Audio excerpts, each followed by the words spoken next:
నువ్వు మా బ్రిటిష్ కింగ్డమ్కి వచ్చావు.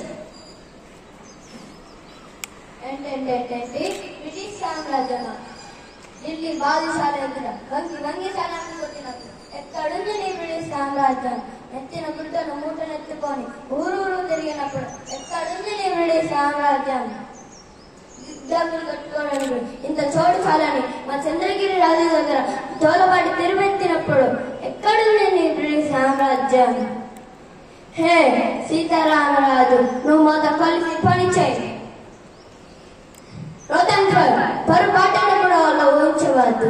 ఈయన మాతృభూమి, ఇక్కడ భక్తి పవిత్రం, గాలి పవిత్రం, నీరు పవిత్రం, కొండలు నదులు సమస్తం పవిత్రం. ఈ జన్మకే కాదు 1000 జన్మలైన ఈ పుణ్య భూములను పుడతాను. నా ప్రజల మంచికే పాటుపడతాను. ఎందుకు రాజు అంత ఆవేశమా? ఎండకి ఎండుతూ వానకి దడుస్తూ రెయిన్బోవులు శ్రమించిన ఒక్క అరపూట అన్నానికి నోచుకోలని నిర్భాగ్యులు నా ప్రజలు. చాలని బట్టలతో శరీరాన్ని కప్పుకోలేక అవమానం భారంతో తిరిగే నా చెల్లెళ్ళు. తాగడానికి తల్లిపాలు లేక కనీసం గంజి కూడా లేక ఏడ్చేడ్చి పడిపోయే పసిబిడ్డలు. వీళ్ళను చూసి ఆవేశపడగా ఆవేదన పడగా నీతో మంతనాలు చేయమంటావా? Inspector, immediately shoot him.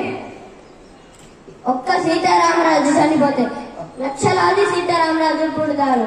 ఒక్కొక్కడు విప్లవ వీరుడై విజృంభించి మీ బ్రిటిష్ సామ్రాజ్య పునాదులు పెగిలిస్తారు. సీతారామరాజు ఒక వ్యక్తిగా సమూహ శక్తి సంగ్రామ పేరి స్వాతంత్ర నినాదం